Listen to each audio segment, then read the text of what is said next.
हरि बोल हरि बोल हरि बोल हरि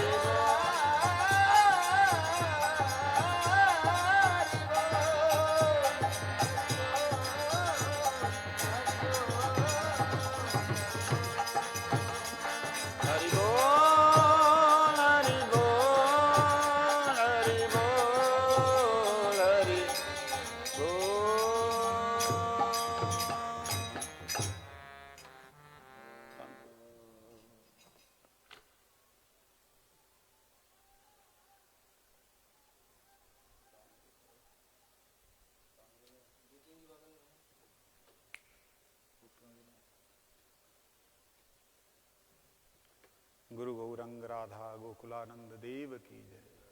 जय कृष्ण बलदेव की जय। नंद यशोदा मैया की जय।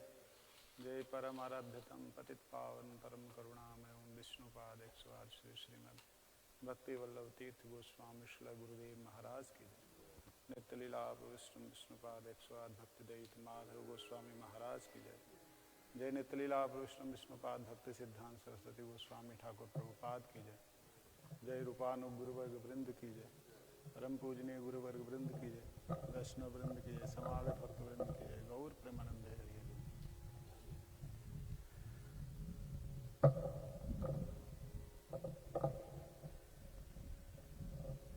थोड़ा सा इधर ऐसे ऐसे मोड़ हो जाते हैं मेरी तरफ मेरी तरफ।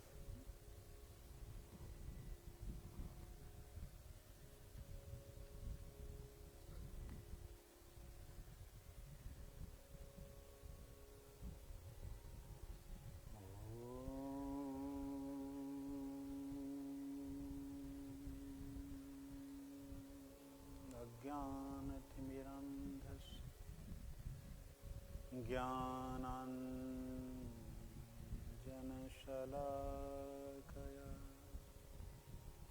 चक्षुरुन्मीलितं येन तस्मै श्री गुरुवे नमः। वंशाकल्पतरुभ्यश्च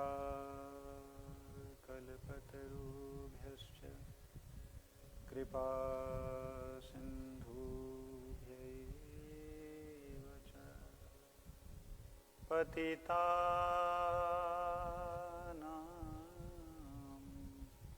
पावनेभ्यो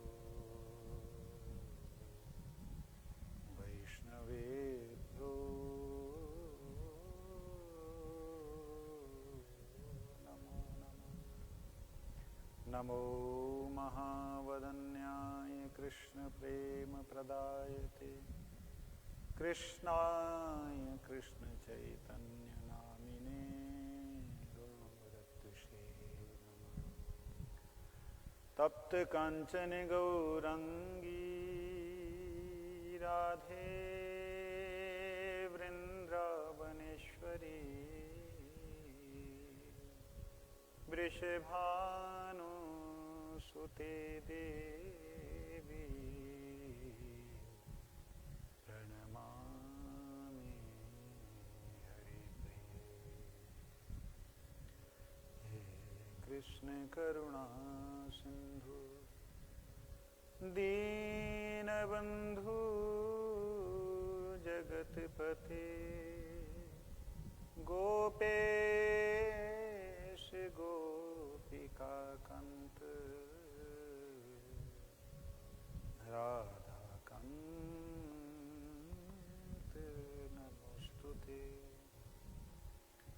नमस्ते तु हलग्राम नमस्ते मुसलायुध नमस्ते रेवती कांत नमस्ते भक्तवत्सला नमस्ते बलिनाम श्रेष्ठ नमस्ते धरणीधर प्रलंबारे नमस्ते तु त्राहि मां कृष्ण पूर्वज।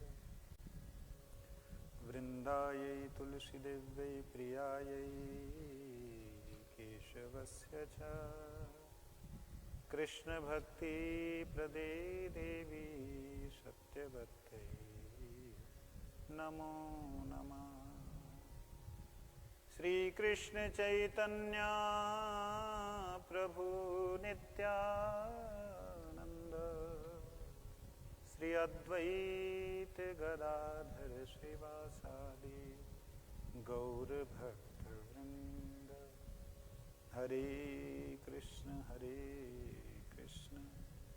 कृष्ण कृष्ण हरे हरे, हरे राम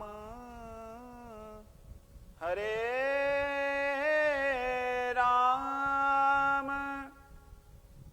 राम राम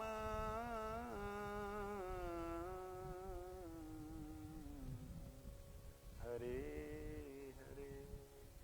धूमस्वखलितपादानां भूमिरेवयवलम्बनम् त्वयि जातयपराधानां त्वमैव शरणं प्रभु त्वमैव शरणं प्रभु शरणं प्रभु।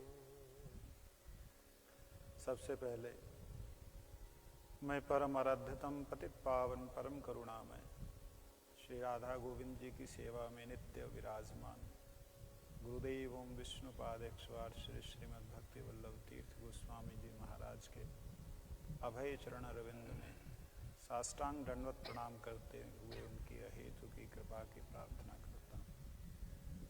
परम पूजनीय वैष्णवों का गुरुवर्गों के श्री चरणों में साष्टांग दंडवत प्रणाम करते हुए अहेतु की कृपा की प्रार्थना करता हूँ।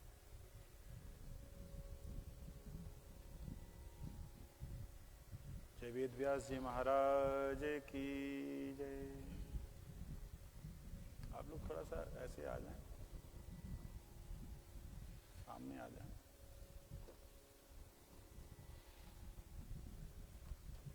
भगवद गीता सबके पास है?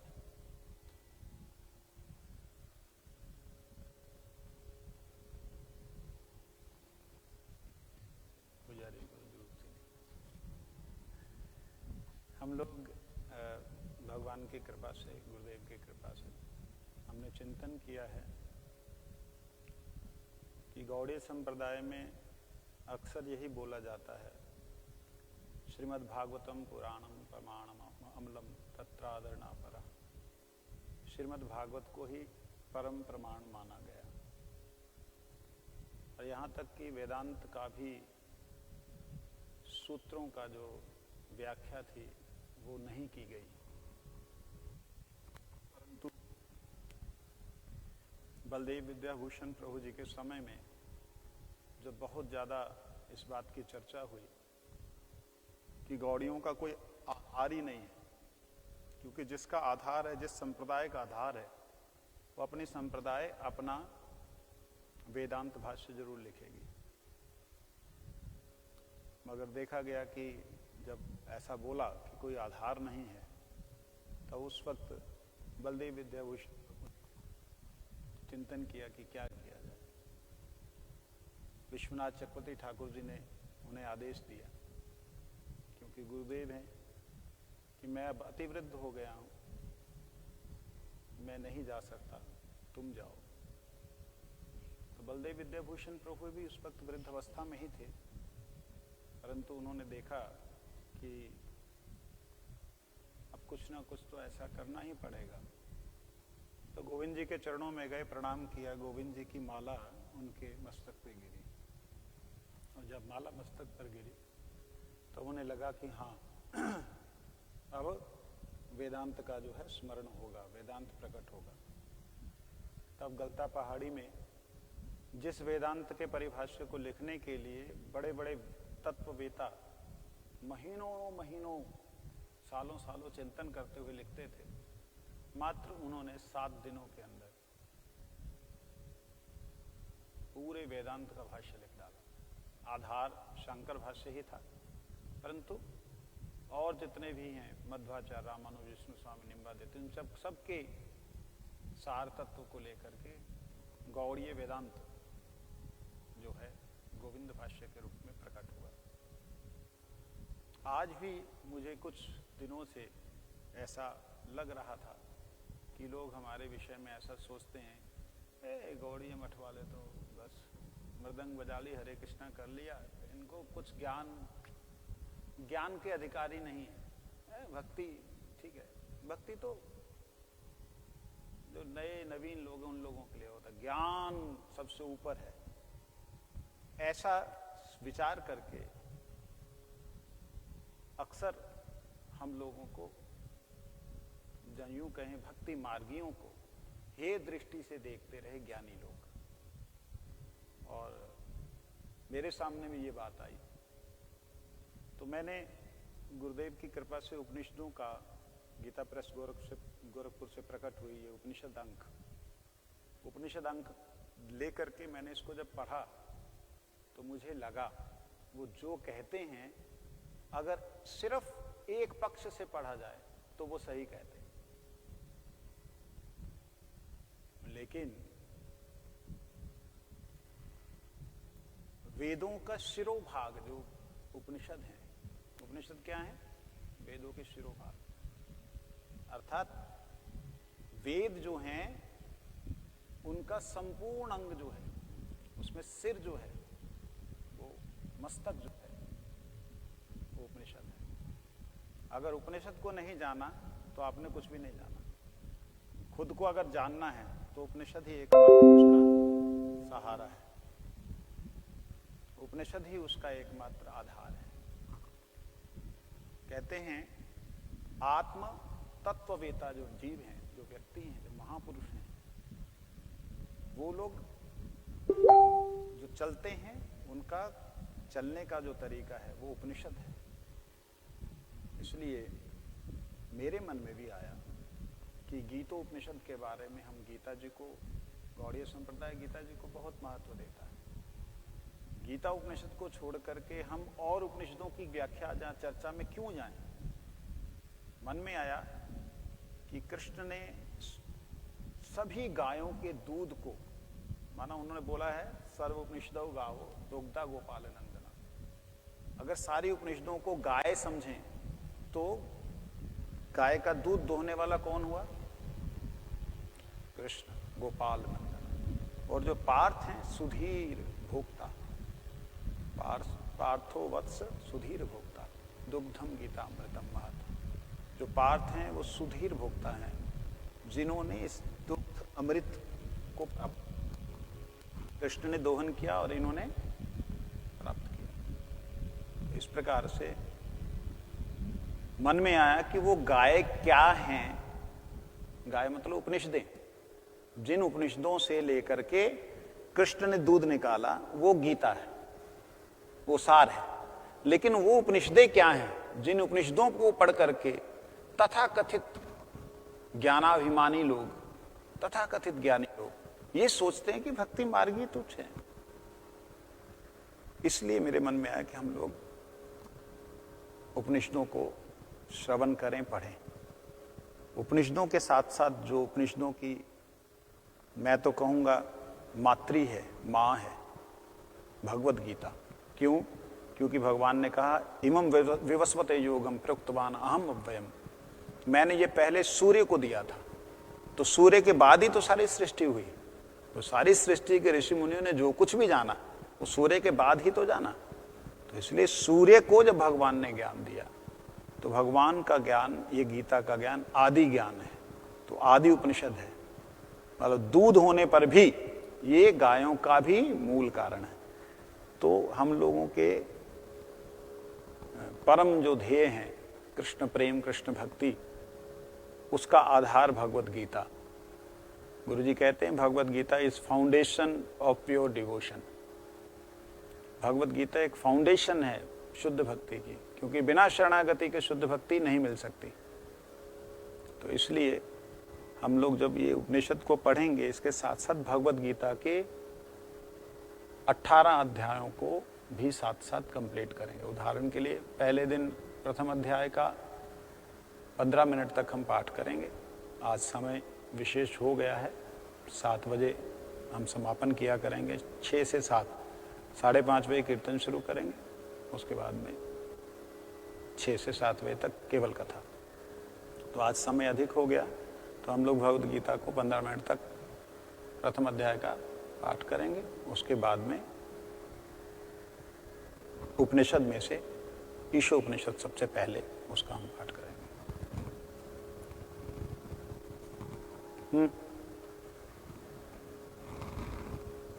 आ जाइए।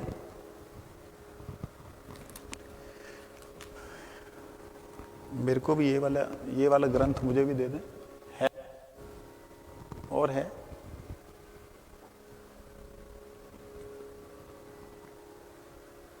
इसमें वो श्लोक नहीं होंगे ना। वो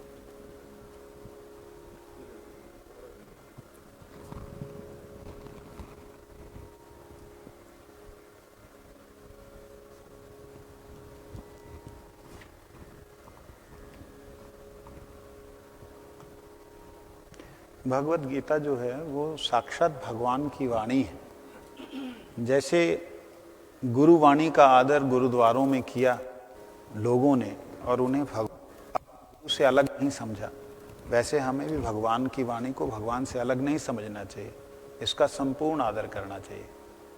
ये जहाँ तहाँ नहीं रखनी चाहिए। साक्षात भगवान है, इस भाव से सेवा करनी चाहिए। आइए, गीता के कुछ श्लोक मैं उच्चारण करूंगा, आप मेरे पीछे पीछे करेंगे। गीता सुगीता कर्तव्या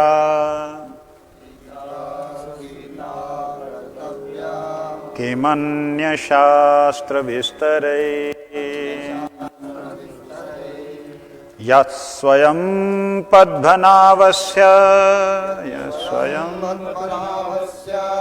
मुक्पद्माद् विनिसृत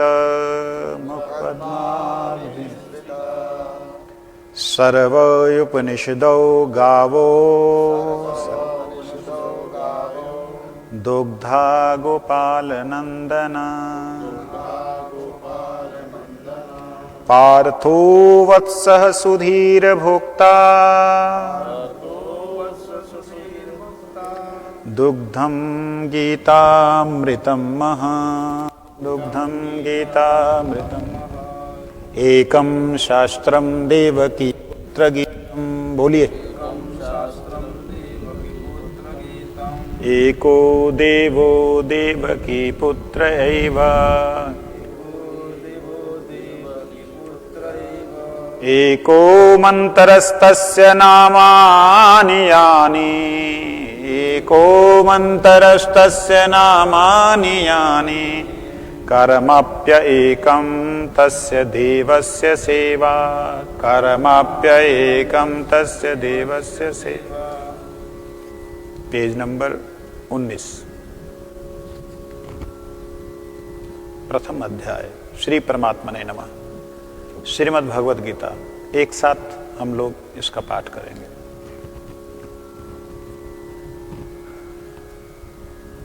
धर्म क्षेत्रे कुरुक्षेत्रे संवेतायुजोत्सवा मामकाः पाण्डवश्चैव किमकुर्वत संजय। संजय उवाच दृष्ट्वा तु पाण्डवानीकम् व्यूढं दुर्योधनस्तदा आचार्यम् उपसंगम्य राजा वचनमब्रवीत् पश्यतां पाण्डुपुत्राणाम् आचार्य महतीं च मों व्यूढां द्रुपदपुत्रेण तव शिष्येन धीमता अत्र शूरा महेशवासा भीमार्जुन समायुधि युज दुर्योधनो विराटश्च द्रुपदयश्च महारथः धृष्टकेतुश्चेकितानः काशीराजश्च वीर्यवान् पुरजितकुन्तिभोजश्च शव्यश्च नरपुङ्गवा युधाभिमन्युश्च विक्रान्त उत्तमोजश्च वीर्यवान् सुभद्रो द्रौपदयाश्च सर्व एव महारथा अस्माकं तु विशिष्टाये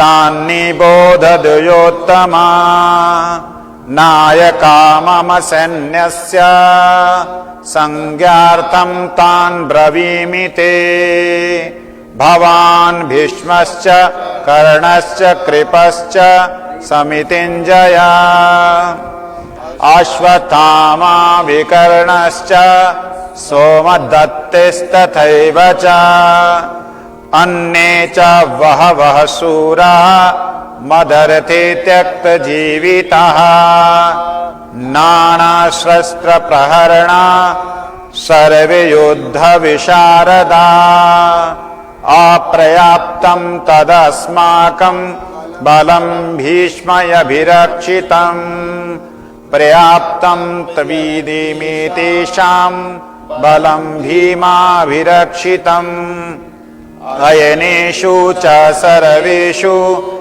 यथा भागमवस्थिताः भीष्ममेवा अभिरक्षन्तु भवन्तः सर्व एव हि तस्य सञ्जन्यन्यहर्षं कुरु वृद्ध पितामह सिंहनादं विनुद्वच्चै शंखो दद्मो प्रतापवान् ततः शंखांश्च धैर्यश्च प्रणवानक गोमुखा सहसैवभ्ययन्यन्त शशवदस्तु मलो अभवत् ततः श्वेतेरहैर्युक्ते महती सयन्दने स्थितो माधवः पाण्डवश्चैव दिव्यो शंखो प्रदद्मतु पाञ्चजन्यं ऋषिकेशो देवदत्तं धनञ्जया पौण्ड्रं दद्मौ महाशंखं भीमकर्मावृकोदरः अनन्तविजयं राजा कुन्तीपुत्रो युधिष्ठिरः नकुलः सहदेवश्च सुघोषमणिपुष्पकौ काश्यश्च परमेशवासः शिखण्डी च महारथः धृष्टद्युम्नो विराटश्च सात्यकिश्च पराजिता द्रुपदो द्रौपद्याश्च सर्वशः पृथ्वीपते सौभद्रश्च महाबाहु शंखान् दद्मो पृथक् पृथक् सघोषो धार्तराष्ट्राणां हृदयानि व्यदारयत् नभश्च पृथिवीं चैव तुमुलो व्यनुनादयन् अथ व्यवस्थितान् दृष्ट्वा धार्तराष्ट्रान् कपिध्वजा प्रवृते शस्त्रसम्पाते धनुरुद्यम्य पाण्डवा ऋषिकेशं तदा वाक्यं महीपते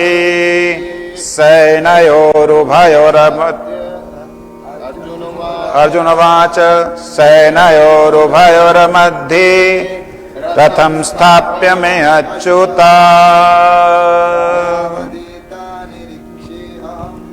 कल हम लोग इसके आगे के श्लोकों का पाठ करेंगे अर्जुनवाद से। आज उपनिषद में सबसे पहले हम लोग श्रवण करेंगे ईशोपनिषद के विषय में। उपनिषद का अर्थ है श्रील गुरु महाराज जी एक बार हरि कथा में बतला रहे थे, उपवास का अर्थ होता है भगवान के नजदीक वास, और उपनिषद का अर्थ भी यही है। उप का मतलब नजदीक होता है और निषद का अर्थ होता है बैठना, नजदीक बैठना। किसके नजदीक? भगवान के नजदीक। किसके नजदीक? गुरु के नजदीक। किसके नजदीक? ज्ञान के नजदीक। यहां मैंने पढ़ा, बहुत से महापुरुषों ने उपनिषद के अर्थ बड़े विभिन्न अलग अलग किए, लेकिन एक जगह पर जो गुरुजी ने अर्थ किया वही अर्थ मुझे मिला। निषद अर्थात बैठना। उप भगवान, उप ज्ञान, उप गुरु, ये तीनों में कोई भेद नहीं। कैसे भेद नहीं? ये उसी प्रकार से हैं जिस प्रकार से सूर्य का अपना लपटें और सूरज का प्रकाश, तीनों एक वस्तु है। इसी प्रकार से गुरु, वह गुरु जो भगवान से पूर्णतया जुड़े हुए हैं, उनमें और भगवान में भेद नहीं। क्यों? क्योंकि गुरु ज्ञान के सागर हैं और भगवान ज्ञानमय हैं। भगवान अखंड ज्ञान तत्व हैं, इसलिए भगवान को सच्चिदानंद कहते हैं। क्या कहते हैं? सच्चिदानंद। ओम श्री परमात्मने नमः। ओम श्री परमात्मने नमः। ईशावास्योपनिषदा शांति पाठ।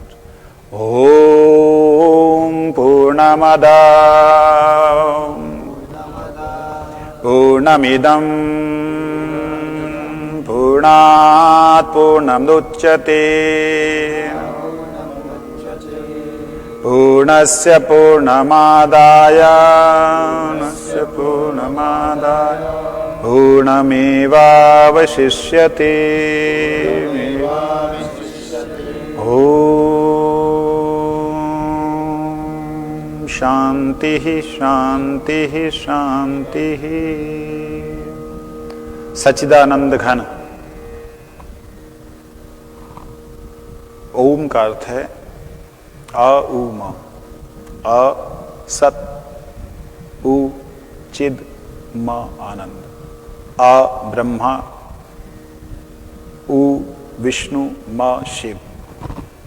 सृष्टि के आदिकर्ता जो है वो प्रणव है, अर्थात शब्द से ही आदि सृष्टि हुई है। सारी सृष्टि ही शब्द से हुई और शब्द ही ब्रह्म है।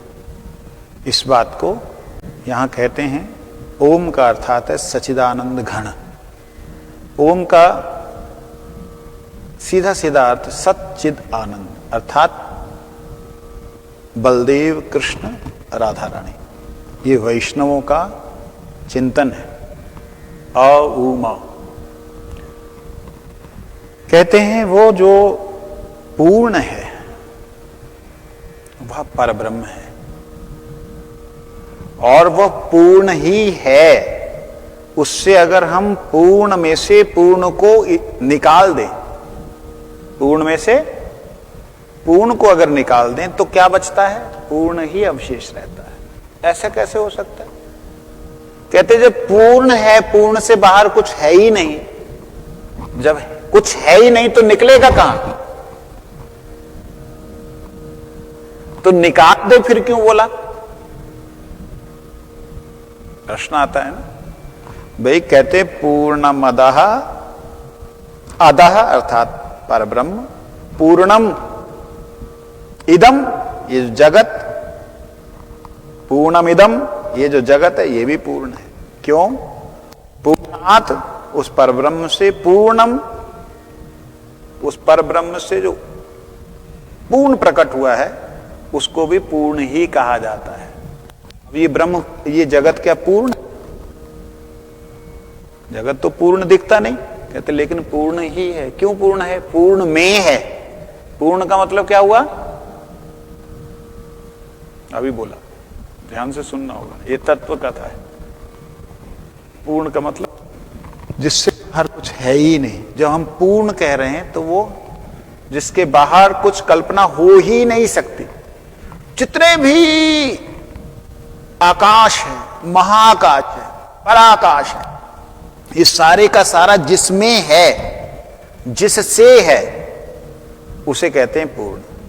अब उस पूर्ण में से पूर्ण निकाला जाए, कहते हैं ऐसे कैसे हो सकता पूर्ण से पूर्ण निकल जाए? जब वो पूर्ण है तो उसमें तो रहेगा पूर्ण होने के लिए। कहते नहीं, पूर्ण में से पूर्ण दिखने वाला तत्व अलग दिखाई दे तब भी वो पूर्ण ही रहेगा। कैसे? कहते जैसे दीपक अपने आप में पूर्ण है, दीपक जल रहा है, पूर्ण है। अब दीपक की लौ, दीपक का प्रकाश पूर्ण होने से अगर एक और दीपक जलाया